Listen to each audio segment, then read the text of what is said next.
ஐயா அவர்களை சுஜாதாவும் பகடியும் என்ற தலைப்பில் உரையாற்ற வருமாறு அன்போடு அழைக்கிறோம். நண்பர்களே, சுஜாதா பிறந்த தினத்தில் சுஜாதாவை குறித்து உரையாடுவதில் பெரும் மகிழ்ச்சி. சுஜாதாவே ஒரு முறை அவருடைய பிறந்த தினத்தை பற்றி அடுத்த வாரம் கட்டதும் பெற்றதும் எழுதும் பொழுது இப்படி எழுதியிருப்பார். நிறைய பேர் அழைத்து என்னை வாழ்த்து சொன்னார்கள். என்னுடைய ஆயுளில் ஒரு 20 வருடத்தை எடுத்துக்கொள்ளுங்கள் சார் என்றார்கள். அப்படி வாய்ப்பில்லை என்று உறுதியாக தெரிந்தாலும், ஆகவே அப்படி வாழ்த்து சொன்னவர்களுக்கு நன்றி அப்படின்னு ஒரு பிறந்த தினத்தில் அவர் எழுதியிருப்பார். சுஜாதாவை பற்றி சுஜாதாவும் பகடியும் என்ற இந்த தலைப்பை தொடங்குவதற்கு முன், பொதுவாக தமிழ் இலக்கியத்தில் பகடி எழுத்து என்பது மிக குறைவாகத்தான் இருக்கிறது. கொஞ்சம் பேர் இருக்காங்க. தமிழ் பகடி எழுத்தின் முன்னோடினா இப்போ இங்கே குறிப்பிட்ட அதிஷாலாம் குறிப்பிட்ட புதுமை பித்தன் இருக்கார். அவர் பகடியினுடைய முன்னோடி. கருணை என்பது ஒரு கிழங்கின் பெயராக ஆகிவிட்ட ஒரு காலத்தில் அப்படின்னு ஒரு கதையை தொடங்குவார். தர்மம் என்பது நகரத்தில் ஒரு ஆடம்பர வஸ்து அப்படின்றது அவருடைய இன்னொரு வரி. ஆக தமிழ் இலக்கியத்தினுடைய பகடியினுடைய முன்னோடியாக நாம் புதுமை பித்தனை கருதலாம். அதுக்கு பின்னாடியும் இருக்காங்க. சுந்தர ராமசாமி இருக்கார், பண்ணுவார். அவருடைய கவிதைகள் உண்டு, உரைநடைகளிலும் உண்டு. அப்புறம் ரொம்ப முக்கியமாக ஜானகிராமன்கிட்ட பகடி உண்டானா உண்டு. ரொம்ப மெல்லிய பகடி. அவருடைய ஒரு சிறுகதையில் ஒரு வரி வரும். பேப்பர் ஒருத்தர் எடை போடுவார். போடும்பொழுது தராசு சரியாக இருக்குமா அப்படின்னு கேட்பார். நீ சாமி ஒரு போஸ்ட் கார்டை வாங்கிட்டு வா, அதில் எழுதின கார்டு எழுதாத கார்டு ரெண்டையும் போடு, என்ன துல்லியமாக நிற்கும் அப்படின்வார். அப்படி ஜானகிராமனும் எழுதுவார். அப்புறம் இருக்கவே இருக்கிறார் ஜெயமோகன், பகடி எழுத்தின் சொந்தக்காரர். முத்துலிங்கம், சோபாசக்தி, காலம் செல்வம், இவர்களெல்லாம் தமிழ் தீவிர இலக்கியத்தின் பகடி எழுத்தின் முன்னோடிகள், பகடி எழுத்தின் சொந்தக்காரர்கள். தமிழ் வணிக எழுத்துன்னு சொல்கிறதுல எனக்கு அவ்வளோ உடன்பாடில் வெகுஜன எழுத்து அப்படின்னு சொல்லலாம். தமிழ் வெகுஜன எழுத்தின் பகடியின் மன்னன் சுஜாதா தான். அவருக்கு நிகராக ஒருவர் தமிழில் பகடி செய்ததில்லை. சுஜாதாவை பற்றி வண்ணதாசன் ஒரு முறை குறிப்பிடுவார். ஒரு கடிதத்தில் எழுதுவார், நாமெல்லாம் தோட்டக்கத்திரியை எடுத்து மீசையை செதுக்கி கொண்டிருந்த பொழுது சுஜாதா தான் சின்ன கத்திரி எடுத்து அதை செல்லமாக கத்தரித்தவர். இது பெரிய மீசை கொண்ட தமிழ் முகங்களுக்கு பிடிக்காமல் இருக்கலாம், ஆனால் ரகசியமாக அவர்கள் ரசிக்கத்தான் செய்வார்கள். இதுதான் சுஜாதாவுடைய நடையை பற்றி வண்ணதாசன் சொல்லக்கூடியது. அப்படி தமிழ் உரைநடையினுடைய முகத்தை மாற்றியவர் என்றால் மிக உறுதியாக சுஜாதா அப்படி மாற்றினார். சுஜாதாவினுடைய இந்த பகடி எழுத்தை உரையை தொடங்குவதற்கு முன்னால் அவருடைய ஒரு நாவலினுடைய தொடக்கத்தை வாசிக்கலாம். துல்லியமாக வாசிக்கன்றதுக்காக தான் நான் வாசிக்கிறதில்ல, நான் நினைவுலேருந்தே சொல்லுவேன். பெங்களூர் சென்னை சாலையில் பெங்களூர் சென்னை சாலையில் 144வது கிலோமீட்டரில் இரவு 12:30 அந்த விபத்து நிகழ்ந்தது. 70 கிலோமீட்டர் வேகத்தில் சென்று கொண்டிருந்த பஸ்ஸின் கேபினில் திருமால், முருகன், இயேசுநாதர், இன்ன பிற தெய்வங்கள் படத்துக்கு அருகில் அகர்பத்தியும் மல்லிகையும் மணக்க உள்ளே வீடியோவில் கதாநாயகன் எப்படி என்று கேட்டதற்கு பதில் சொல்ல இயலாதவாறு பெரும்பாலான பயணிகள் உறங்கிக் கொண்டிருக்க, டிரைவர் ஒரு வளைவில் வேகத்தை குறைத்த பொழுது எதிர் திசையில் மோட்டார் சைக்கிள் என்று அவர் நம்பிக்கொண்டிருந்தது ஒற்றைக்கண் லாரியாக சட்டென பரிணமிக்க, அதை தவிர்க்க இடதுபுறமாக அதிகமாக திரும்பிய போது மாட்டு வண்டியை தாமதமாக கவனித்து ஒரு சரையல் திருப்பம் செய்தும் லாரியின் பின்புறத்தில் நீட்டிக்கொண்டிருந்த ஸ்டீர் கம்பிகளின் பஸ்ஸின் வலது பக்கத்தை இரும்பு விரல்களால் வருடி வேகத்தால் இரக்கமில்லாத பௌதிக விதிகளால் பஸ் நிலை குலைந்து மரத்தை நோக்கி விரைவாக செற்றென்ற மரத்தில் பட்டு சரளையில் மனம் மாறி 2 டயர்கள் தூக்கி கொண்டு சாலையில் உலோகம் தீற்றியதில் மத்தாப்பு தெரித்து கவிழ்ந்து உருண்டு பஸ்ஸின் விளக்குகள் அணிந்து போவதற்கு முன் வீடியோ எப்படி என்றது விபத்தில் 15 பேர் இறந்து போயிருந்தார். இப்படி ஒரே பக்தி, இவ்வளவுதான். இதுதான் சுஜாதா. பொதுவாக தமிழ் இலக்கியத்தில் எப்பொழுதுமே நாவல், கவிதை தொகுப்புகள், கட்டுரை தொகுப்புகள் எல்லாம் எழுத்தாளர்கள் ஒரு விதமாக சுஜாதா வரியே தான் ஈசான முளையை பார்த்து பேனா வச்சுட்டு உட்காந்துருப்பாங்கன்னு சொல்லுவார். அப்படி தான் தமிழ் எழுத்துமே எப்பொழுதுமே கொஞ்சம் தீவிரமானது தான். தீவிரம் என்று தானே நம்பிக்கொள்ளும் அல்லது தானே கொஞ்சம் முறுக்கி கொள்ளும். மொழியை முறுக்கும், ஆள்களோட கையை பிடிச்சி முறுக்குவாங்க, எல்லாமே செய்வாங்க. அப்போ இந்த தமிழ் இலக்கியத்தை சிரிக்க வைப்பதற்காக, அந்த மொழியை கொஞ்சம் இலகுவாக்கி மனிதர்களை சிரிக்க வைப்பதற்கான இன்னும் ஒரு கூரிய பகடியின் வழியாக, கூரிய வரிகளின் வழியாக செய்ததில் சுஜாதாவுக்கு பெரும் பங்குண்டு. 50களில் 60களில் 70களில் பிறந்தவர்களை தீவிர இலக்கியத்தை அறிமுகப்படுத்தியதில் சுஜாதாவுக்கு தான் பெருமை உண்டு. நான் என்னை போன்றவர்களெல்லாம் தீவிர இலக்கியத்திற்குள் வந்ததற்கு அவருக்கு மாத்திரமே முழுக்க முழுக்க நன்றி கடன்பட்டிருக்கிறேன். அவர் கனாலியின் கடைசி பக்கங்களில் லாசாராவை பற்றி எழுதுவார். பார்க்கடல் படிக்காதவர்கள் தமிழில் இருக்கவே கூடாது, புதுமை பித்தனை படிக்காமல் ஒருத்தர் எழுதவே கூடாது. இப்படி நிறைய எல்லா முக்கியமான கல்யாண்ஜியெல்லாம் சாதாரணமாக அவருடைய நாவலுக்குள் தென்படுவார். என்ன கதை இது வரும், ஒரு ஸ்ரீரங்கத்தில் நடக்கக்கூடிய ஒரு கதை இருக்குது. அவருடைய கொஞ்சம் ஏறக்குறைய சொர்க்கத்திலலாம் அசால்ட்டாக அங்கங்கே வண்ணாசனம் கலாப்பிரியாக வந்துகிட்டே இருப்பாங்க. இப்படி நமக்கு ஒரு தீவிர இலக்கியத்திற்கான அறிமுகங்களை நிறைய பேர்கள் மாத்திரமல்ல, அவர் சொன்னார்னா மிக உறுதியாக அதை நம்பி வாங்கி படிக்கலாம். அதில் எந்த விதமான சந்தேகமே இல்லை. உறுதியாக நம்பி படிக்கலாம், நல்லாயிருக்கும் உறுதியாக. ஒரு பொழுதும் அவர் பரிந்துரைத்த ஒரு புத்தகம் நம்மை கைவிட்டதே கிடையாது, என்னை ஒரு பொழுதும் கைவிட்டதே கிடையாது. அவர் பரிந்துரைத்த எல்லா புத்தகமும், தோப்பில் முகமது மிரான், சிவகாமி, எவ்வளோ பேர் அறிமுகப்படுத்தியிருக்கார், எந்த புத்தகமும் நம்மளை கைவிட்டதே கிடையாது. ஆக தமிழ் இலக்கியத்தில் 50, 60, 70 பிறந்தவர்களை தீவிர இலக்கியத்திற்குள் கொண்டு வருவதற்கான ஒரு பெரும் வாசலாக, திறவாக இருந்தவர் சுஜாதா தான். சுஜாதா ஒரு முறை காந்தியை பார்த்ததை பற்றி எழுதுகிறார். நான் அவரை 2 முறை சந்தித்திருக்கிறேன். சுதந்திரம் பெற்ற பின் ஸ்ரீரங்கத்திற்கு வந்தார். வண்டி லால்குடியில் தாமதமாகி ஸ்ரீரங்கத்திற்கு வந்தது. நாங்கள் மரத்தில் ஏறியிருந்தோம். என் பக்கத்தில் இருக்கக்கூடிய ரங்கு கதர் தொப்பி போட்டிருந்தான். அவசரமாக அன்றைக்கு கடன் வாங்கி போட்டிருப்பதாக சொன்னான். நானும் வாங்கலாம் நினைத்தேன், காசு இல்லை. வண்டி மெதுவாக இரும்பு இரைச்சலோடு நிற்க கதவு திறந்து காந்தி வெளியே பார்த்தார். நல்ல நிறமாக இருந்தார். சற்று நேரம் நின்றுவிட்டு புறப்பட்டு விட்டார். நான் கடைசி வரை ரங்கராஜன் ஒரு பையன் இருப்பானே எங்கே நின்று கேட்பார் என்று நினைத்தேன். கேட்கவே இல்லை அப்படின்னு முடிப்பார். இதுதான் அவர் காந்தியை பற்றியான அவருடைய ஒரு முறை இல்லை, குமுதத்தில் அவர் கொஞ்ச நாள் ஆசிரியராக இருந்தார். அப்போ அவருடைய சில கருத்துக்களை அவர் சொல்ல நினைப்பது ரொம்ப சுசகமாக சொல்வதில் அவர் ரொம்ப வல்லவர். குமுதம் தயாரிக்கும் பொழுது, இந்த உலகம் அழியும் பொழுது ஒவ்வொரு பத்திரிகையும் என்னென்ன தலையங்கம் எழுதும் அப்படின்னு எழுதுகிறார். வரிசையாக எழுதிட்டே இருக்கார். இந்தியன் எக்ஸ்பிரஸ் எழுதுது, அதான் நாளைக்கு உலகம் அழிய போகுது அப்படின்னு சொன்னான். போர்ஃபாக்ஸ் ஊழல்வாதிகள் தண்டிக்கப்படுவார்கள் அப்படின்னு சொல்லி எழுது. அப்புறம் அப்படியே வரிசையாக ஒரு பத்திரிக்கையாக சொல்லிவிட்டு திராவிடர் கழகத்தினுடைய உண்மையில் என்ன எழுதுவாங்க அப்படின்னு சொல்லி ஒருவர் எழுதுகிறார். அதில் தான் சுஜாதாவினுடைய சுசம் அல்லது தந்திரம் இருக்கிறது. நாளையோடு பார்ப்பனியம் அழியும். ஆக அதில் வேற ஒரு செய்தி இருக்குது. இந்த உலகம் இருக்க வரைக்கும் பார்ப்பனியம் இருக்கும்னு ரொம்ப உறுதியாக சொல்கிறார். ஆக இப்படியெல்லாம் ரொம்ப ப்ராக்டிஸாக செய்யக்கூடியவர். கமலஹாசனை பற்றி அவர் எழுதுவார். கமலஹாசன் என்னை பார்க்க வந்தது ஒரு நடுஇரவில். இரவு 12 மணிக்கு பெல் அடித்தார். என்னுடைய வீட்டு உரிமையாளர் தான், பெங்களூரில் இருக்கும் வீட்டு உரிமையாளர் தான் கதவை திறந்தார். பிறகு இரவு விடிய பேசிவிட்டு போனார். நிறைய திட்டங்கள் வைத்திருக்கிறார் கமலஹாசன். பாரதியின் படத்தை திரைப்படமாக்கும் விபரீத ஆசையெல்லாம் வைத்திருக்கிறார். பார்க்கலாம், தமிழ் சினிமாவை இவர் மாட்டுகிறாரா, இல்லை இவரை தமிழ் சினிமா மாட்டுகிறதா என்று. கமலஹாசன் விட்டு போனதில் ஒரு முக்கியமான நன்மை, அன்றைக்கு வரை வீட்டில் உள்ள பார்க்கிங்கில் யார் முதலில் நிறுத்துவது என்று எனக்கும் உரிமையாளருக்கும் இருக்கக்கூடிய சண்டை அன்றோடு தீர்ந்தது. நான் நிறுத்தி கொள்ளலாம் என்று விட்டுவிட்டார். புல்புல் தாரா வாசிக்கிறத பற்றி சொல்வார். நான் திடீரென்று கல்லூரி படிக்கும் காலத்தில் புல்புல் தாரா வாங்கி வாசிக்க ஆரம்பித்தேன். திருச்சி தெப்பக்குளத்தின் பக்கத்தில் என்னுடைய குருநாதர் மிக அபாரமாக வாசிப்பார். கிட்டப்பாவனுடைய பாடலை மிக அபாரமாக வாசிப்பார். ஒரே பிரச்சனை, அவர் மாத்திரமே வாசிப்பார். என்னை வாங்கித்தான் வாசிக்க வேண்டும் என்றார். நான் கஷ்டப்பட்டு வாங்கி வாசிக்க ஆரம்பித்தேன். இடையில் என் பாட்டி கேட்டால், என்னடா செய்கிற ரங்கு?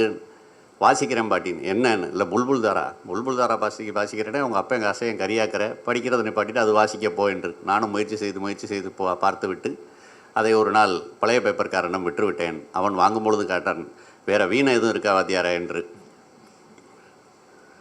ஆக இன்னொரு கதையில் ஒரு வரி வரும். அவள் விமானம் இறங்குவதற்கு முன்னால் 1½ மணி நேரம் ஒப்பனை செய்து தன் வயதில் 5 செகண்டை குறைத்து கொண்டாள். விமான நிலையத்தில் பணிபுரிவதை பற்றி அவரிடம் ஒரு முக்கியமான ஒரு பத்தி உண்டு. அதன் பின் சென்னை விமான நிலையத்தில் பணி. முதல் போஸ்டிங். 24 வயது. உலகத்தையே திருத்தும் உத்வேகம்.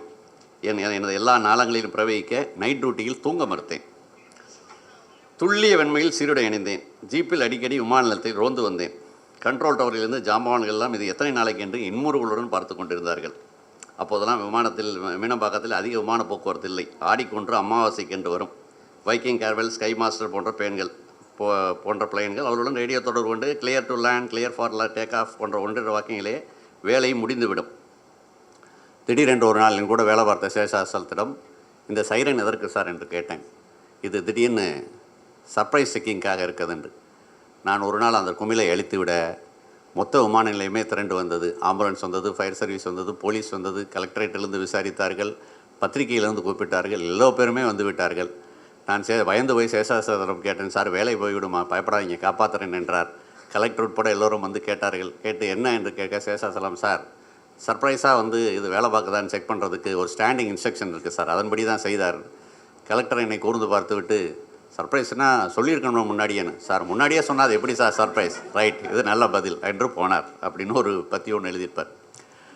அப்போ சுஜாதாவை பொறுத்த வரைக்கும் சுஜாதாவுனுடைய மிக முக்கியமான, இப்போ விக்ரம் படத்தை பற்றி இங்கே பேசும்பொழுது சொன்னாங்க, விக்ரம் படத்தினுடைய அனுபவங்கள் இருக்குது. அந்த படத்தை பற்றி ஒரு திரைப்படத்தை எடுப்பதை குறித்தான அந்த அனுபவங்கள் மிக மிக தமிழ் சினிமாவில் அப்படி ஒரு எழுத்தாளர் ஒரு சினிமா எடுப்பதை பற்றி எப்பொழுதாவது எழுதியிருக்கிறார் என்றால் மிக அரிது, இல்லை என்றே சொல்ல முடியும். நான் அந்த நாவலில் ஒரு வரி, விமான நிலையத்தின் மீது ஒரு புறா நின்று கொண்டிருந்தது என்று எழுத, அதை நாங்கள் குத்திரைமிக்கில் படமாக்கும் பொழுது புறா கேமராவை நோக்கி திரும்ப மறுக்க ஒரு உதவி இயக்குனர் கோபப்பட்டு அதன் மீது தண்ணீரை ஊற்ற புறா இத்தினுண்டாக மாறிவிட்டது. இப்பொழுது புறாவை மறுபடியும் பழைய சைஸுக்கு ஆக்க வேண்டும். அதற்கு ஹேர் ட்ரையர் வேண்டும். ஹேர் ட்ரையர் அங்கே இல்லாமல் அங்கிருந்து 250 கிலோமீட்டர், குத்திரைமுக்கிலிருந்து 250 கிலோமீட்டர் டாக்ஸி பிடித்து மங்களூரில் போய் ஹேர் ட்ரையர் வாங்கி வந்து மறுபடியும் அதை உப்ப வைத்து எடுத்தார்கள். கமல் என்னிடம் கேட்டார், திருப்தியா சார் என்று கேட்டார். நான் 2 அடி பின்னால் வந்து கரிச்சான் குருவி என்று எழுதியதாக ஞாபகம் என்றேன். ஒரு சினிமாவை வரிக்கு வரி எடுப்பதில் உள்ள சிக்கல்களை பற்றி, ஒரு சினிமாவாக மாறும் பொழுது இருக்கக்கூடிய நடைமுறை சார்ந்த சிக்கல்களை பற்றி அபாரமாக எழுதுவார். அதனுடைய அந்த விக்ரம் நாவலுடைய முதல் வரியே இப்படி தான் தொடங்கும். இந்த கதைக்கு மிக ஆதாரமான சம்பவம் ஒரு செப்டம்பர் மாத மழை தினத்தில் நடந்தது. இதுதான் அந்த நாவலினுடைய முதல் வரி. அதை பற்றி எழுதும்போது சொல்வார், அதை நாங்கள் படம் பிடித்தது பட்டை உரிக்கும் மே மாத வெயிலில். சென்னை மியூசியத்தில் வாசலில் வைத்து அந்த காட்சி எடுக்க லாரியாக தண்ணீரை கொண்டு இறைத்து அந்த காட்சியை எடுத்தார்கள். கமல் மறுபடியும் என்னிடம் கேட்டார், திருப்தியா சார் என்றார். ஆக ஒரு படத்தை வரிக்கு வரியாக எடுப்பதில் உள்ள சிக்கல்கள், ஒரு நாவல் என்பது சினிமாவாக மாறும் பொழுது அதில் உள்ள நடைமுறை சிக்கல்களை பற்றியாக ஒரு உதவி இயக்குனராக, ஒரு சினிமாவில் பணிபுரியக்கூடிய ஒருவனாக அந்த அனுபவங்கள் எனக்கு மிக முக்கியமாக இருக்கிறது. அதை அப்படி தமிழில் வேறு யாராவது எழுதியிருக்கிறார்கள் என்றால் இல்லை என்று தான் சொல்ல வேண்டும். விக்ரம் சார்ந்து அவருடைய அனுபவ குறிப்புகள் என்பது ஒரு சினிமாவில் இயங்கக்கூடியவர்களுக்கு மிக முக்கியமான படிப்பனைகளில் ஒன்று. அவர்கிட்ட ஒரு தடவை கேட்குறாங்க, உங்கள் பேனாவில் என்ன மாய சக்தியை சார் ஊற்றுகிறீர்கள்னு. நான் பேனாவில் எழுதுறதை விட்டு 20 வருஷம் ஆச்சுங்க, நான் அடிக்கிற புறம் கம்ப்யூட்டரில் தான் அடிக்கிறேன்னு சொல்லி பதில் சொல்லுவார். வேறொரு சமயத்தில் கேட்பாங்க அவர்கிட்ட, நீங்கள் சைவமா அசைவமான், நான் வைணவம் அப்படின்னு ஒரு பதில் சொல்வார். முகம் படத்திற்கு ஒரு விமர்சனம் எழுதியிருப்பார். ஒருவனுடைய கோரமான முகத்தை கொண்ட ஒருவன் அந்த முகத்தை பிளாஸ்டிக் சர்ஜரியால் மாற்றிக்கொண்டு அதை கொண்டு அவன் கதாநாயகனாகி அவன் பெரிய கதாநாயகனாகி சினிமாவில் நடித்து மிக புகழ்பெற்று கதாநாயகெல்லாம் அழுது அவருடைய காதல் கொண்டு போன்ற ஒரு முகத்தை வைத்துக்கொண்டு என்னெல்லாம் செய்வதை பற்றி ஞானராஜசேகரன் அந்த திரைப்படத்தை எடுத்திருக்கிறார். நாசர் நன்றாகவே நடித்திருக்கிறார். இடையிடையிலே கண்ணாடியில் பார்த்து ஏன் என் முகம் இப்படி இருக்கிறது என்பதை தவிர்த்திருக்கலாம். இளையராஜாவுடைய செய்யுமே மிக சரியாக வந்திருக்கிறது. நல்ல படம், மக்களும் இந்த படத்திற்கு வர வேண்டும் அப்படின்னு சொல்லி அந்த பற்றியை முடிப்பார். அப்போ ஒரு ஆண் ஒரு நாவல் ஒன்று எழுதினார். எழுதும்போது அந்த நாவலில் பொறுத்த வரைக்கும் ஒவ்வொரு அத்தியாயம் முடியும் பொழுதும் அந்த அத்தியாயம் அப்படின்னு சொல்லித்தான் முடியும். நர்ஸ் என் கையில் ஊசியை குத்தினால் என்று சத்தமிட்டார். இப்படியே எல்லா அத்தியாயமும் ஆன்னு முடியும். அதை எழுதிட்டு இருக்கும்போது ஒரு அம்மா வந்து ஒரு மனநலம் பிறந்த ஒருத்தர் இவர் வீட்டுக்கே பெங்களூருக்கே வந்துடுவார். நடு இரவில் 11 மணிக்கு வந்து கதவை தட்டினார். சார், உங்கள் நாவலில் வர மாதிரியே எனக்கும் கொஞ்சம் குரல்லாம் கேட்குது என்று. எப்படி வந்தீங்க என்று கேட்டேன். அதெல்லாம் வழி கண்டுபிடிச்சி வந்து விட்டேன் சார். அப்படி ப்ராக்கெட்டில் ஒன்று எழுதுவார். இவர்களுக்கெல்லாம் வழி கண்டுபிடிப்பது ஒரு சிரமமே இல்லை. அவர் அப்பாவுக்கு ஃபோன் பண்ணி திருநெல்வேலிக்கு ஃபோன் பண்ணேன். அங்கே வந்துட்டானா சார் என்றன். அப்புறம் அவரை கஷ்டப்படுத்தி ஊருக்கு திருப்பி என்பது மிக கஷ்டமாகி போய்விட்டது. பிறகு வேற ஒரு நிகழ்ச்சியில் ஒரு பெண்மணியை சந்தித்தேன். அந்த பெண்மணியும் என்கிட்ட சொன்னார், அந்த நாவலில் வர கதாநாயகன் மாதிரியே எனக்கும் காதில் பூரா குரல் கேட்டுக்கிட்டே இருக்குது சார்னு. என்ன கேட்குதுன்னு சொன்னேன். பூரா பெருமாள் பேராக கேட்குது சார் என்று அந்த அம்மா சொல்கிற பதில். ஆக ஒரு கணேஷ் வசந்தை வந்து நிறைய பேர் அவர் பல சமயத்தில் சொல்லுவார். கணேஷ் வசந்த் வந்து உண்மையாகவே இருக்காங்கன்னு பல பேர் நம்புகிறாங்க அப்படின்னு சொல்லி. சுஹாசினி சென்னை தொலைக்காட்சியில் கணேஷ் வசந்தை பற்றி ஒரு சீரியல் எடுக்கும்போது ஒருத்தர் போய் தீவிரமாகவே கேட்டாராம் சுஹாசினிகிட்ட, உங்களை வசந்த் ரொம்ப தொந்தரவு பண்ணுறாரா மேடம் அப்படின்னு சொல்லி. ஏன்னா உண்மையிலே ஒரு நம்புறாரு, வசந்த்னு ஒருத்தர் இருக்கார், அவர் சுஹாசினியவே தொந்தரவு பண்ணுவார் அப்படின்னு சொல்லி. அப்புறம் ஒரு சமயத்தில் அவர் திருச்சி சென்ட் ஜோசப் காலேஜில் பேச வர்றார். சென்ட் ஜோசப் காலேஜில் பேச வரும்பொழுது என் நண்பருடைய அனுபவம் தான். அப்படியே பழைய அனுபவங்களெல்லாம் எல்லோரும் பேசிக்கிட்டே இருக்காங்க. இங்கே எப்படி இருந்துச்சு சார், அப்படி இருந்துச்சு சார், அப்படி இருந்துச்சு சார்னு சொன்னால் அப்படியே சுஜாதா அப்படியே கேட்டுகிட்டே இருக்கு. இது மாறிடுச்சு, இது மாறிடுச்சு, இது மாறிடுச்சு அப்படின்னு சொல்லி ஒரே ஒரு வரி மட்டும் திரும்பி கேட்குறாரு இவர். வாசலில் கொஞ்சம் பேர் பிச்சை எடுத்துகிட்டு இருந்தாங்களேன்னு. அல்ல, அது மாறவே இல்லை சார், அங்கேயே இருக்குது, ஒன்றுமே ஒரு சொல்லலை. அவ்வளோதான் அந்த உரையே. ஒரு ஒரு ஒரு மொழியை எவ்வளவு லாவகமாக பயன்படுத்த வேண்டும், ஒரு எழுத்தாளன் என்பவன் ஒரு மொழியை எந்த அளவுக்கு லாகமாக பயன்படுத்த வேண்டும் என்பதில் சுஜாதாவிடமிருந்து எழுதுகின்ற ஒருவனாக நான் அவ்வளவு கற்றுக்கொள்கிறேன். நான் இன்றைக்கு ஒரு எழுத்தாளனாக இருப்பதற்கு தீவிர இலக்கியத்தில் எப்பொழுதுமே சுஜாதாவினுடைய தீவிர வாசகன் என்று சொல்வது என்பது, சுஜாதாவே துணை கழித்தால் சபையில் கெட்ட காரியம் செய்ததை போல அப்படின்னு ஒரு வரி சொல்வார். அது எதுக்கு சொல்வார்னா, அவருடைய காகிதச்சங்கிலி நாவலை படமாக பண்ணுவாங்க, படமாக செய்கிற அனுபவத்தை பற்றி சொல்வார். தினத்தந்தியில் காகிதச்சங்கிலியில் நாவலை படம் பண்ணுவதை பற்றி, அதனுடைய படத்தோட பேர் வந்து பொய்முகங்கள். தினத்தந்தியில் பொய்முகங்கள் என்று ஸ்டில் வந்திருந்தது. அதில் ஒரு ஆடை பிடித்து கொண்டு ஆட்டை வெட்டுகின்றவர் நின்று கொண்டிருந்தார். இப்படியெல்லாம் நாவலில் இல்லையே என்று பஞ்சு அருணாச்சலத்திற்கு ஃபோன் செய்தேன். சார், அதெல்லாம் காமெடி ட்ராக், கண்டுக்கிறாதீங்க என்று சொல்லிவிட்டார். பிறகு அந்த படத்தை தயாரித்தவரை ஒரு வங்கியில் வலை போட்ட ஒரு கம்பிக்கு பின்னால் பார்த்தேன். சார், அந்த பொய்முகங்கள் படம் எடுக்கிறதே, அது என்னாச்சு என்று கேட்டேன். அவர் நான் ஏதோ சபையில் செய்யக்கூடாத கெட்ட காரியத்தை செய்து விட்டவரை போல என்னை பார்த்தார் அப்படின்னு சொல்லி. அது மாதிரி ஒரு தீவிர இலக்கியத்தை பொறுத்த வரைக்கும் எப்பொழுதுமே சுஜாதாவை படிப்பதை ஒரு கெட்ட காரியம் என்று தான் எனக்கெல்லாம் சொல்லப்பட்டது. எனக்கு அரசியல் அறிமுகம் செய்தவர் அவர் சுஜாதான்னு கூட சொல்ல மாட்டார். தம்பி, சுஜாதாலாம் படிக்கிறீங்களான்னு கேட்பார். என்னங்க, ஏதோ கையில் நான் ஏதோ ஒரு நீலப்படம் வச்சுருக்க மாதிரி அவ்வளோ வந்து மோசமாக குற்ற உணர்வாக கொள்ள வைப்பார்கள். ஆனால் அப்படி நான் ஒரு பொழுதும் நம்பவில்லை. சுஜாதா எனக்கு அவ்வளவு ஆறுதலையும், அல்லது அவர் இலக்கியத்தரம் வாய்ந்த கதைகள் எழுதியிருக்கிறாரா? நிச்சயமாக எழுதியிருக்கார். எல்டோரடான்னு ஒரு கதை இருக்குது. அப்பா இறக்க போகும்போது அப்பாவை பார்க்க வருவாங்க ஒரு பையன். தமிழினுடைய மிக முக்கியமான கதைகளில் ஒன்று. நகரத்தை மிஞ்சி என்ன கதை இருக்குது? அவ்வளோ முக்கியமான கதை, அவ்வளோ அபாரமான கதைகளை வந்து தமிழில் எழுதியவர். அப்போ எப்பயுமே தீவிர இலக்கியம் என்பது சுஜாதா சார்ந்து எப்பொழுதுமே ஒரு புறந்தள்ளல் அல்லது ஒரு எல்லாமை எப்பொழுதுமே உண்டு. ஆனால் நான் மிக அழுத்தம் திருத்தமாக இதே அண்ணா நூற்றாண்டு நிலையத்தில் நான் வேறொரு சந்தர்ப்பத்தில் வாசகசாலையில் சுஜாதா சார்ந்த ஒரு உரை ஒன்று ஆட்டியிருக்கிறேன். அப்பொழுது சொன்னதை தான் இப்பொழுது சொல்கிறேன். தமிழில் எழுதக்கூடிய ஒருவர் சுஜாதாவை வாசிக்காமல் எழுதவே முடியாது என்று நம்புகிறேன். அவ்வளவு அங்கதமும் கூறிய அவதானிப்போம். அவருக்குள்ளே வந்து ஒரு கேமரா இருக்குது. அப்படி பார்த்தாருன்னா அவ்வளவு துல்லியமாக வந்து ஒன்று வந்து பார்ப்பார். அவர் அமெரிக்காவுக்கு போய் டிஸ்னிலாண்டுக்கு போனதை பற்றி சொல்லும்போது அந்த வரியை இப்படி தான் தொடங்கும்.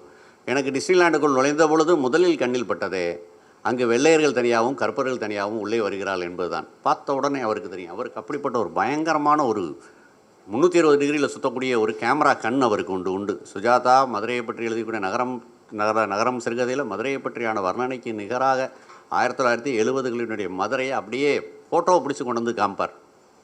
அதுவும் ரயில்வே ஸ்டேஷன்லேருந்து பெரியாஸ்பத்திரி வரைக்கும் அவன் அண்ணனை பார்க்க போகிறார். அந்த ஒரு பயணத்திற்குள் மதுரை அன்றைக்கு 1970களில் ஒரு மதுரை என்னவாக இருந்தது?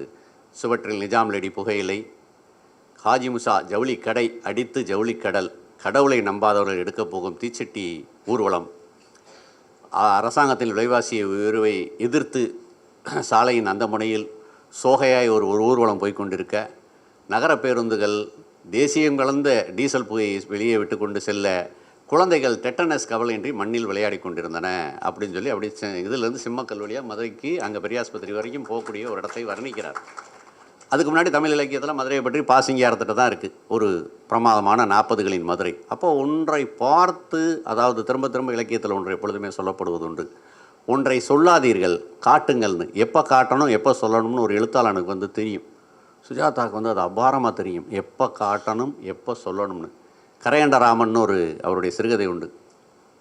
ஒரு தஞ்சாவூர் பக்கத்தில் இருக்கக்கூடிய ஒரு கோயிலில் இருக்கக்கூடிய சின்ன கோயிலில் இருக்கக்கூடிய சிலையை திருடுறதுக்கு 2 பேர் போயிருக்காங்க. யார் வீட்டில் எந்த கோயிலில் திருட போகிறாங்களோ அந்த குருக்களுடைய வீட்டில் தான் அவங்க தங்கியிருப்பாங்க அந்த 2 பேரும். அப்போ அந்த சாமிகிட்ட வந்து பேசும்போது கேட்பார், சாமி தினம் எத்தனை மணிக்கு ராத்திரி தூங்குவீங்க அப்படின்னு. 7 மணிக்கெலாம் தூங்கிடுவேன். அதான் 8 அப்படின்னார். என்னது? இல்லை ஒன்றும் இல்லை கேட்டேன், இவ்வளோதான். தினம் எத்தனை மணிக்கு தூங்குவீங்கன்னு கேட்குறேன். 7 மணிக்கு. அதான் 8 என்ன கேட்டால் நான் ஒன்றும் இல்லை அவ்வளோ. அப்போ அப்படி ஒரு அப்படி போயிட முடியும் அவரால். அதாவது சொல்கிறத வந்து அபாரமாக சொல்ல முடியும். இந்த கட்டுறதும் பிட்டுறதும் பின்னட்டையில் ஒரு தடவை போட்டுருவான். மதன் அவரை பார்த்து, என்ன சார் உங்களுக்கு 55 ஆயிடுச்சா, பார்த்தா நம்பவே முடியலன்னு. ஆமாம் 54 மாதிரி தெரியும் அப்படின்னு சொல்லுவார். அவர்கிட்ட எப்பொழுதுமே அவர் படித்த பாசரங்கள், அவர் படித்த பழந்தமிழ் இலக்கியம், அவருக்கு இருக்கக்கூடிய பரந்துபட்ட ஆங்கிலம், எல்லாவற்றிலும் இருக்கக்கூடிய வாசிப்பு, நல்லவற்றை தேடி தேடி தேடி தேடி போய் வாசிப்பது, அவர் பார்த்த நல்ல சினிமா, கேட்ட இசை எல்லாம் சேர்த்து அவரை ஒரு ரசனை மிகுந்தவராக, ஒரு கலையான ஒன்றாக எல்லாவற்றையும் எவ்வளோ கூரிய முறையில் சொல்ல முடியும். பாரதிராஜாவுடைய படங்களை பற்றி எழுதும்போது ஒரு சொல்கிறார், யாரை வேண்டுமானாலும் கதாநாயகன் ஆக்கிவிடும்ன்ற தன்னம்பிக்கையை பாரதிராஜா குறைத்து கொள்ள வேண்டும். மேலும் அவருடைய கதாநாயகிக்கு பெரிய கண்மாத்திரம் இருந்தால் போதும் என்பது அவருடைய சித்தாந்தம். இப்படின்னு ஒரு 3 வரி இருக்குது பாரதிராஜாவுடைய சினிமா பற்றி. இந்த ஊடகங்களை பற்றி ஒரு பத்தி ஒன்று இருக்குது அவர்கிட்ட, ரொம்ப ரொம்ப ஒரு முக்கியமான பத்தி. அந்த பற்றியை வாசிக்கத்தான் ரொம்ப நல்லா இருக்குன்னு நினைக்கிறேன். இன்னொரு இடம் இருக்குது. வைரல் ஃபீவர் வந்து என்னை கடுமையாக பாதித்து காதெல்லாம் அடைத்து கொண்டு, யாராவது இன்று செவ்வாய்க்கிழமையா என்று கேட்டால் உருளைக்கிழங்கு என்று நான் பதில் சொல்கின்ற ஒரு அளவுக்கு ஆகி பாரதிதாசன் சாலையில் உள்ள டாக்டர் பாபுவை பார்த்து கொண்டு வரும்பொழுது புயல் வேகத்தில் ஒரு இளைஞர் பைக்கில் வந்து என்னை இடித்தார். இடித்தவுடன் நான் அவரிடம் கேட்டேன், ஒரு விபத்து நடப்பதற்கு 2 முட்டாள்கள் வேண்டும். எதையாவது யோசித்து கொண்டு போகும் ஒரு முட்டாள் எழுத்தாளன், அசுர வேகத்தில் வரக்கூடிய ஒரு இளைஞன், இருவரும் சேர்ந்தால் இந்த விபத்து நடப்பதற்கான சாத்தியம் என்று. அந்த இளைஞன் சாரி என்று சொல்லிவிட்டு மறுபடியும் 60 கிலோமீட்டர் வேகத்தில் புயல் வேகத்தில் பறந்தான். ஒருவேளை விளக்கை போட்டு வந்திருக்கலாமோ என்று அவன் 2030 யோசிக்கக்கூடும் அப்படின்னு முடிப்பார். 2010 நடக்கும்போது. அப்போ ஒரு சுஜாதா என்ற ஒரு எழுத்தாளரை எப்படி நாம் புரிந்து கொள்ளலாம், அல்ல சுஜாதாவை நாம் எப்படி உள்வாங்கிக் கொள்ளலாம் என்றால், என்னை பொறுத்தவரை நான் தனிப்பட்ட முறையில் ஒருவர் ஒன்றை சொல்லும் பொழுது அதை எப்படியாவது அவருக்கு கடத்தி விட வேண்டும் என்பதுதான் சுஜாதா அவருடைய மிக முக்கியமான நோக்கம். பின்னதாக ஒரு முறை அவர் எழுதும் பொழுதே ஒரு முறை சொன்னார், நான் இலக்கியத்தை கடத்துகிறேன் என்று. வாசகனுக்கு அதை புரிய வச்சிடணும், அந்த உணர்ச்சியை, அந்த உணர்வை எப்படியாவது புரிய வச்சிடணும். அதில் அவர் வந்து அசாத்தியமான ஆற்றல் மிக்கவர். அந்த தெரு கோபித்து கொண்டு திரும்பியது அப்படின்னு சொன்னால் முடிஞ்சிருச்சு உங்களுக்கு, அவ்வளோதான். அப்படி சட்டார்னு ஒரு தெரு திரும்புது, அது எப்படி சொல்கிறது? அந்த தெரு கோபித்து கொண்டு திரும்பியது. வேற ஒரு கதையில் வசந்த் கணேசன் போய் ஒரு பயங்கரமான ஆடம்பரமான ஒரு அப்பார்ட்மெண்ட்டுக்கிட்ட போய் நிப்பாட்டுவாங்க. அந்த மாடி வீடுகள் எல்லாம் ஒரே மாதிரியாக இருந்து ஏறக்குறைய துல்லியமாக என்எஃப்டிசி படத்தில் வரக்கூடிய பெண்களின் மாறுபவர்கள் போல சந்தேகமின்றி எல்லாம் தெரிய, இப்படித்தான் ஒரு வரி இருக்குது. அப்போ இதையெல்லாம் வந்து சொல்வதற்கு அவர் மாத்திரம்தான் வேணும். இந்த ஊடகத்தை பற்றி ஒரு வரி இருக்குது, ஒரு பத்தி இருக்குது. நம் ஊடகங்கள், பத்திரிகைகள், டிவி செய்தி சேனல்கள் எப்பொழுதும் கெட்ட செய்திகளையே தருகின்றன. தருவதற்கே இதுதான் காரணம். குடிசைகள் எரிந்தால் தான் வியாசர் பேட்டியை பற்றி நியூஸ் வரும். ஸ்டார் நியூஸ் உதாரணம். இதுதான் ரொம்ப அபாரமான பத்தி. பீகார் அல்லது ஒரிசா அல்லது ராஜஸ்தான் மாநிலத்தில் ஏதாவது ஒரு மூலையில் ஒரு பெண்ணை கணவன் இறந்த பின் எரிக்கிறார்களா என்று காத்திருக்கிறார்கள். எரித்த உடனே கொடியில் தொங்கும் ஜீன்ஸை அணிந்து கொண்டு கேமராவை சேகரித்து கொண்டு கருப்பாக நீளமாக மைக்கிறதை அதை பற்றி கொண்டு ஒரு இளம்பெண் நிறுவி பிளேன் பிடித்து ஜீப் எடுத்து ஒற்றை மாட்டு வண்டி ஒட்டகம் எப்படியாவது கிராமத்தை மேப்பில் தேடி அடைந்து அங்கே போய் பேட்டி கண்டு சப்டைட்டிலுடன் சேட்டலைட் மூலம் தேசம் முழுவதும் ஒளிபரப்புகிறார். எப்பயுமே ஊடகத்துக்கான எப்பயுமே பொருந்தக்கூடிய ஒரு அதை பற்றி என்னுடைய கடைசியில் சொல்வார். இந்த கட்டுரையை எழுதும் இந்த வாரத்தில் அந்த சேனல்களை கவனித்தால் இந்தோனேசியாவில் கிறிஸ்தவ முஸ்லீம் மோதல், இனக்கலவரம், செர்பியாவில் அல்பேனியா செர்பியா மோதல்கள், அயர்லாந்தில் கத்தோலிக்க புரொட்டஸ்டன்ட் மோதல்கள், ஆப்பிரிக்காவில் இனச்சண்டை, செய்தி என்பதற்கே அர்த்தம் கெட்ட செய்தி என்றே ஆகிவிட்டது அப்படின்னு சொல்லி ஊடகங்களை பற்றி சொல்வார். எப்பொழுதுமே ஒரு துல்லியமான அவதானிப்பு இருக்குது. ஒன்று என்னவாக எதிர்காலத்தில் வரும் என்பதை பற்றி. இப்போ திமிழாவை பற்றி சொன்னார். திமிழான்ற கதை சயின்ஸ் ஃபிக்ஷனில் வரக்கூடிய கதை. அப்போ ஹரிஷா சொன்னார். அப்போ இதெல்லாமே அவரால் ஒன்றை நீண்ட காலத்திற்கு ஒரு தொலைநோக்கில் அவரால் பார்க்க முடிந்திருக்கிறது. அதுதான் சுஜாதாவுடைய ஒரு எழுத்தாளனுக்கு ஒரு சமயத்தில் கேட்பாங்க, தமிழ் 1000 வருஷத்துக்கு பிறகு என்ன ஆகணும், 100 வருஷம் கழிச்ச பிறகு தமிழ் என்ன ஆகும்னே தெரியாதுங்க அப்படின்னு சொல்லி ஒரு பதில் சொல்வார். அவருக்கு இந்த மித்தெல்லாம் எப்பொழுதுமே கிடையாது. முடிந்தவரை ஒன்றை உண்மையாக சொல்வது, இந்த உண்மை தான் அவரை பல சமயத்தில் காப்பாற்றி வச்சிருக்க நம்புகிறேன். இந்த உண்மையையும் அதை மிக கூரிய முறையில் சொல்வதும் தான் அவருடைய பலம் நம்புகிறேன். ஒன்றை பார்த்து அதை காட்சி ரூபமாக சொல்வதிலும் அந்த உண்மையை மிக கூரிய முறையில் சொல்வதில் தான் சுஜாதாவினுடைய பலமே இருக்குது. அஜயன் பாலா சொல்லும்போது ரொம்ப உணர்ந்து ஒன்று சொன்னார். அவர் இறந்த பிறகு ரொம்ப அப்படியே வண்ணங்களே இல்லாமல் போயிடுச்சுன்னு. உண்மைதான். அவர் அப்படியே கட்டுறதும் பெற்றதும் எழுதிட்டு இருக்கும்போது திடீர்னு அந்த முடிப்பார். கட்டுறதும் பெற்றதை முடிச்சுட்டு அதை முடிக்கும் போது எழுதுவார், ஒரு வசந்த் கணேஷ் எழுதிவிட்டு வருகிறேனே அப்படின்ட்டு போவார். நான்லாம் அவர் இருக்கும் காலத்தில் ஒன்றை பற்றி அவர் என்ன சொல்கிறார் அப்படின்றது எனக்கு ரொம்ப ரொம்ப முக்கியமானது. அவர் ஓட்டு இயந்திரத்தை பற்றி ஆனாலும் சரி, ஓட்டு இயந்திரத்தை அறிமுகப்படுத்துகின்ற காலத்தில் ராஜீவ்காந்தியை பார்க்கிறதை பற்றி ஒரு பத்தி ஒன்று இருக்கும், ரொம்ப பிரமாதமாக இருக்கும். மேற்கத்திய படங்களின் இறுதி காட்சியை போல் ஒரு பெரிய சுவர் பின்னணியாக இருக்க நாங்கள் ராஜீவ்காந்தியை சந்திக்க போனோம். ராஜீவ்காந்தி கை கொடுத்தார். கை மிக மென்மையாக இருந்தது. எதை சொன்னாலும் எளிதில் நம்பிவிடக்கூடியவரை போல தோற்றமளித்தார் அப்படின்னு ஒரு வரி இருக்குது. இவர் தான் பின்னதாக ஊழல்களெல்லாம் மாட்டப் போகிறார் என்று தெரியாது அப்படின்னு சொல்லி ஒரு வரி இருக்கும். அப்போ ஒன்று சொல்லுவோம். அந்த ஓட்டு பெட்டியை கொண்டு போய் முத கேரளாவில் பரூர்ன்ற ஒரு ஊரில் கொண்டு போய் வச்சதை பற்றி சொல்வார். கொச்சினிலிருந்து படகில் நாங்கள் அந்த ஓட்டுப்பெட்டியை கொண்டு போகும் பொழுது ஒரு ஒற்றை படகை ஓட்டி கொண்டு வந்த முடவன் ஒருவர், இந்த ஓட்டு இயந்திரம் எப்படி இயங்கும் என்று கேட்ட டப்பாக்கட்டு கட்டி வேட்டி கட்டிய இளைஞன், எங்களை பார்த்து ஆச்சரியத்துடன் ஓடி வந்த கன்னியாஸ்திரிகள், நன் ரன்னிங் அப்படின்னு ஒரு வார்த்தையை ஒன்று பயன்படுத்துவார். இப்படி ஒன்றை பற்றி சொல்லும் பொழுது நமக்கு அவ்வளோ சந்தோஷமாக திரும்ப திரும்ப திரும்ப அவர் இன்றைக்கும் நம்மை புதுப்பித்து கொண்டே இருக்கிறார். இன்றைக்கி இந்த உரைக்காக அந்த நேரத்தும் இன்றைக்கும் அவரை படிக்கும் பொழுதும் சுஜாதா ரொம்ப அப்படியே உயிர். அந்த பிராய்லர் கோழி கடைகளெல்லாம் போட்டிருப்பாங்க, கோழிக்கறி 250 ரூபா, உயிருடன் 300 ரூபான்னு போடுவாங்க. அது மாதிரி ரொம்ப உயிராக இருக்கிறது இருக்கு இல்லையா? அதுதான் ஒரு எழுத்தாளன் அதுதான் ரொம்ப முக்கியம். நிறைய எழுத்தாளர்கள் தமிழில் வாழும் காலத்திலே செத்துருவாங்க. அவங்க சாகிறத அவங்களே பார்ப்பாங்க. அதான் பிரச்சனை. ரொம்ப துயரம் அதுதான். நான் கோவி மணிசேகரனுடைய ஒரு பேட்டியெல்லாம் இந்த இதில் டிடியில் பார்த்துருக்கேன்.